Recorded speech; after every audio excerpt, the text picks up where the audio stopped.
Dan untuk mengulas lebih lanjut lagi pemirsa terkait dengan pernyataan Donald Trump tersebut, kita akan langsung berdialog bersama dengan narasumber yang telah terhubung melalui sambungan virtual. Di antaranya ada Dina Sulaiman selaku pengamat geopolitik Timur Tengah Unpad, kemudian Marsma TNI Purnawirawan, Agung Syarki Sasongkojati selaku pakar strategi dari Perhimpunan Purnawirawan TNI Angkatan Udara, yang juga merupakan alumni US Air War College dan mantan penerbang F5 Tiger dan F-16. Halo, selamat malam Bapak Ibu. Selamat malam. Iya, selamat malam. Baik, terima kasih telah meluangkan waktu untuk berbincang di Berita Satu Utama. Saya ingin ke Bu Dina terlebih dahulu mungkin. Bu Dina, kita dengar lagi nih pernyataan baru dari Donald Trump, Presiden Amerika Serikat, terkait dengan betapa optimisnya dia perang bisa berakhir dalam waktu yang singkat, 2 hingga 3 pekan ke depan. Kemudian dia mengatakan juga capaian terkait dengan perang ini, tujuan-tujuannya sudah hampir tercapai. Kemudian juga pasukan militer Amerika Serikat dikatakan memiliki kemenangan yang luar biasa. Tapi Bu, kalau kita lihat pernyataan yang disampaikan ini, Anda mengamatinya, ini apakah memang pernyataan yang bisa kredibel atau justru memiliki penuh unsur propaganda yang sangat jelas? Karena kan situasi di lapangan ini dinamikanya justru terus bereskalasi. Baik, ya ketika yang disampaikan oleh Trump berbeda dengan fakta di lapangan, ya jelas ini adalah propaganda ya. Di lapangan, New York Times sendiri sudah mengakui ada 13 pangkalan militer Amerika Serikat yang tidak berfungsi lagi. Irak juga itu pangkalan militer Amerika Serikat di sana juga betul-betul sudah diserang sehingga Amerika sudah mengeluarkan perintah untuk evakuasi agar tentara Amerika Serikat keluar dari sana. Tentara NATO juga sudah keluar dari Irak. Kemudian juga masalah ini ya, sebenarnya tujuan Amerika Serikat itu, tujuan perangnya itu kan sejak awal di 28 Februari itu kan juga menyatakan bahwa ingin mendorong perubahan rezim ya di Iran. Ternyata kan tidak tercapai. Artinya sebenarnya Trump itu tidak berhak untuk mengklaim kemenangan ketika tujuan-tujuannya itu tidak ada yang tercapai satupun ya, tujuan politiknya. Tapi mengapa dia tetap sesumbar seperti itu? Saya pikir ya selain propaganda adalah memang saat ini Amerika Serikat sedang mempersiapkan ini ya rencana solusi ya. Solusi yang memang paling mungkin saya pikir, dan itu yang juga dituntut oleh Iran, adalah Amerika Serikat keluar dari kawasan. Nah, tentu Amerika perlu alasan ya untuk keluar, ya karena tidak mungkin akan menyatakan kalah gitu ya. Jadi memang sangat mungkin Trump mengklaim bahwa sudah menang dan kemudian menarik mundur tentaranya keluar dari tengah, karena memang situasinya sudah sulit sekali buat Amerika Serikat kalau seandainya melanjutkan perang ini. Baik, mungkin bahasa sederhananya daripada malu ya Bu ya, jadi seakan-akan membuat pernyataan ya kita menang kok gitu mungkin ya Bu ya. Nah, saya ingin dari perspektif militer mungkin nih Pak Syarki, terkait dengan operasional, mungkin nggak sih Pak dalam jangka waktu hanya 2 hingga 3 pekan ya berdasarkan pernyataan Trump ini, perang melawan Iran ini bisa selesai, apalagi kita lihat ini hanya didominasi oleh kegiatan-kegiatan di udara. Kita sampai dengan saat ini dengar memang ada ribuan tentara marinir dikirim, tapi belum ada kita lihat juga bagaimana hasil dari pengiriman-pengiriman yang disebutkan oleh Trump tersebut. Jadi yang kita ketahui adalah, saya melihat apapun yang dibilang oleh Trump itu adalah tujuannya adalah untuk gimana upaya informasional untuk menenangkan instrumen finansial. Jadi musuh terbesar Trump sekarang bukan rudal Iran, tapi lonjakan US Treasury Yield atau yang disebut juga dengan suku bunga obligasinya yang sudah menyentuh zona merah di atas 4,5, sekarang sudah 4,8. Jadi tujuannya hanya strategi exit ya, agar dia bisa keluar dengan biaya atriksi yang tidak menambah lagi. Dia tidak bersih tujuannya karena tujuannya yang cair ya. Bagi dia yang penting pendarahan di Wall Street berhenti, suku bunga turun. Nah, sekarang dikaitkan dengan rencananya adalah sekarang itu yang fakta kita ketahui adalah dia sudah menambah jadi 2 skadron pesawat A-10 Thunderbolt. Dia sudah menambah juga skadron helikopter penyerang Apache, dan sudah siap juga armada marinir ya, 2 MU malah 2 Marine Expedition Unit. Jadi masing-masing Marine Expedition Unit itu adalah sekitar 1.500 1.800, kalau dikali 2 ya berarti 3.600 ya. Kemudian sudah siap juga Brigade Combat Unit Team dari 82nd Airborne. Nah, sekarang punya waktu 2-3 minggu. Apa yang dikerjakan? Kalau hanya pergi begitu saja, mengebom habis-habisan harus pergi begitu saja, itu kelihatannya nggak elok ya. Itu kelihatannya nggak seperti pulang dengan kemenangan. Maka mereka butuh sesuatu yang kelihatannya akan memenuhi hasrat untuk bahwa dia menang. Cuman ada masalah. Tidak mungkin dia menyerang Pulau Kar. Kenapa? Dan juga tidak mungkin menyerang Bandar Abbas. Kenapa? Karena diketahui bahwa karena yield suku bunga itu naik gara-gara mengganggu kemampuan ekspor Iran. Bahkan beberapa hari yang lalu kita tahu bahwa ekspor minyak Iran sudah dibuka, tidak ada sanksi. Jadi mereka bebas mau mengirim berapa banyak dengan harga berapapun. Rusia juga dibebaskan. Artinya tidak mungkin menyerang Pulau Kar untuk apa? Dan itu juga resikonya besar. Mereka siap menyerang Bandar Abbas nggak apa. Berarti gimana caranya tidak ada serangan yang mengganggu flow supply minyak, kargo dan lainnya dari Hormuz. Oke, berarti tidak ada dalam Selat Hormuz dan Teluk ya di Teluk Parsi. Yang ada berarti di luar. Nah, pilihan satu-satunya di luar kalau saya pertimbangkan ada namanya Cabarah. Cabarah itu ada suatu kota, pelabuhan dan juga bandar udara di sebelah tenggara, di luar Selat Hormuz, jaraknya sekitar 500 km dari Bandar Abbas, di sebelah timur atau tenggara Iran, yang kebetulan adalah kota di bawah provinsi Sistani Balukistan. Sistani Balukistan itu adalah provinsi Sunni yang sudah lama mengadakan pemberontakan yang tidak baik dengan pemerintah pusat, dan kelihatannya kalau bisa melaksanakan di sana berarti kemungkinan untuk berhadapan dengan 1 juta rakyat yang marah itu mungkin tidak ya, karena rakyat sana malah marah sama pemerintah pusat. Jadi saya singkat saja bahwa dengan bisa menduduki sana, mereka berduduk dengan cepat, marinir bisa mendarat cepat merebut pelabuhan, Airborne Brigade langsung mendarat merebut bandara, bisa mendarat pasukan, langsung buat pengamanan 150 km pengamanan, menutup jalan-jalan sehingga orang Iran dari pusat nggak bisa masuk. Ya udah, mereka duduk selama seminggu, 2 minggu, 3 minggu.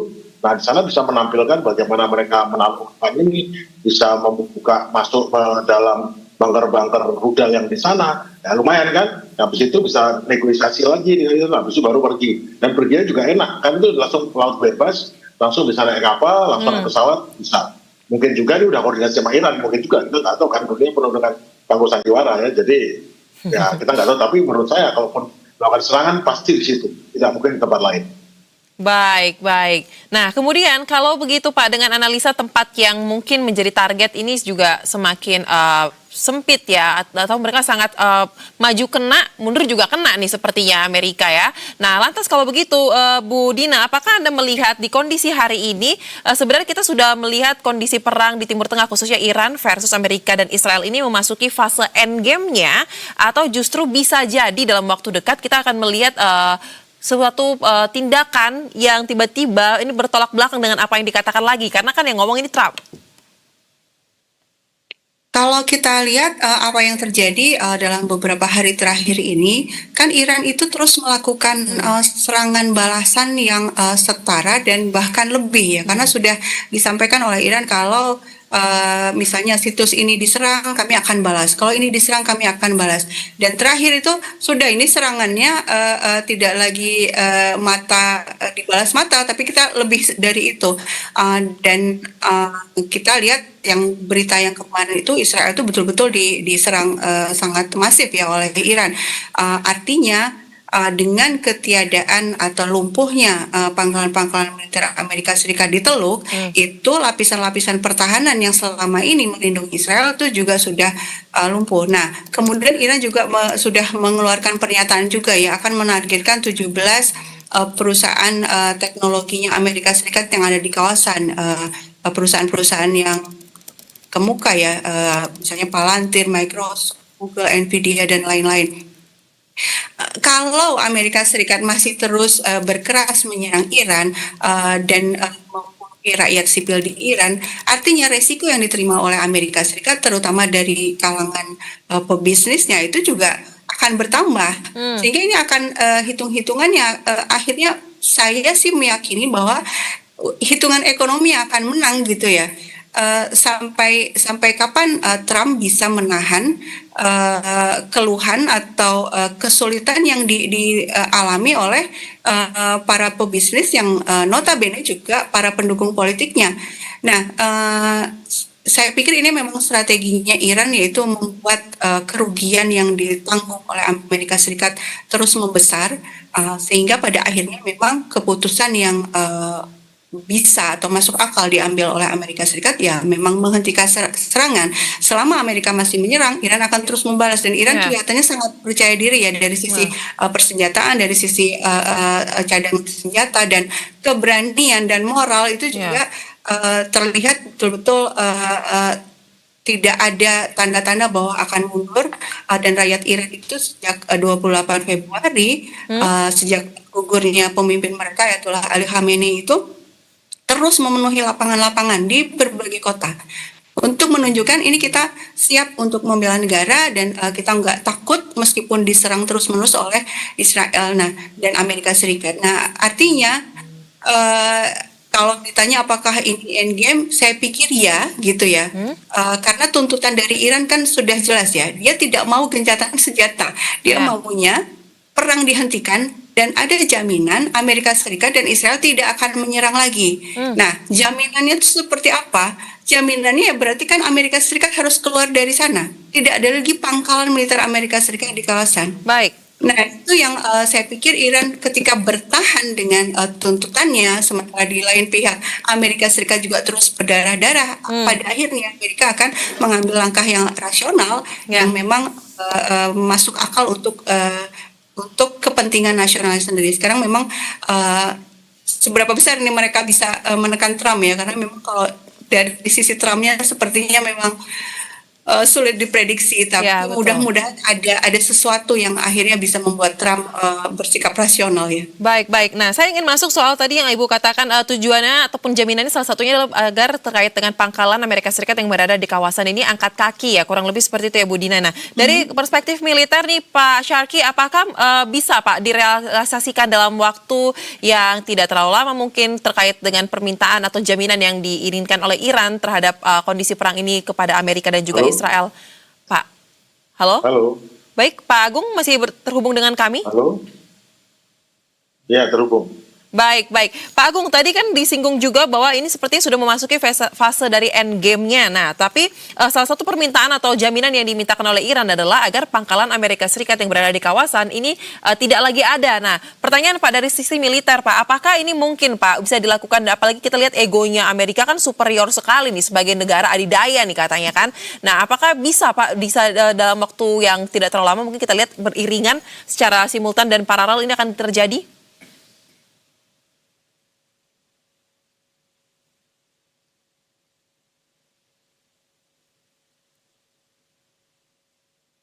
Baik Pak Agung, apakah Amerika Serikat bisa Pak dari sisi militer angkat kaki nih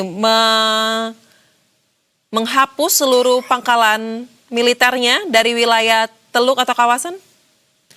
Baik, mohon maaf pemirsa, kami mengalami kendala komunikasi dengan narasumber Pak Syarki Agung Sasongko.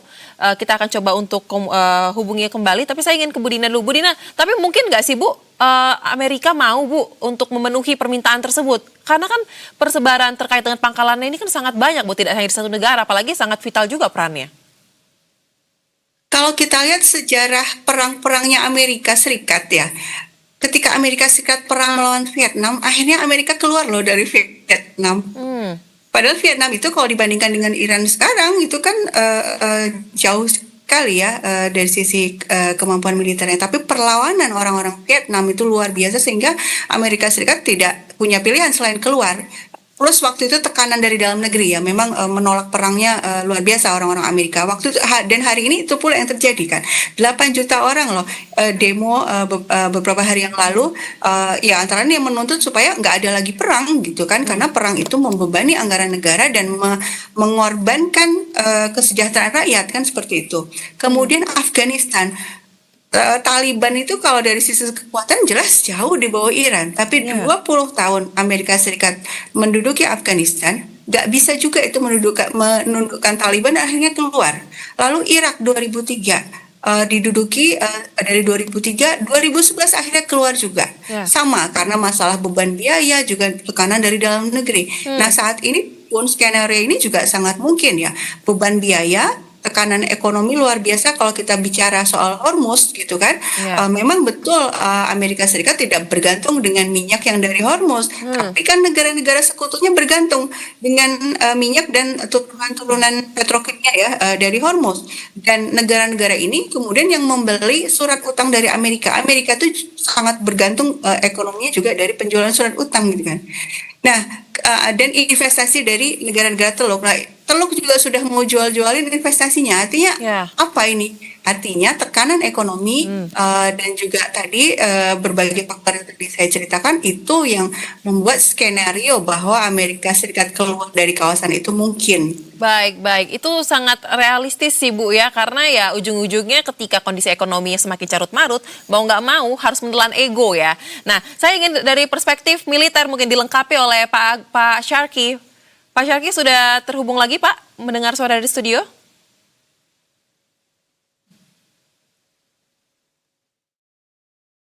Baik pemirsa, kami akan coba sapa kembali Bapak Agung Syarki Sasongko Jati yang merupakan salah satu narasumber kita pada malam hari ini.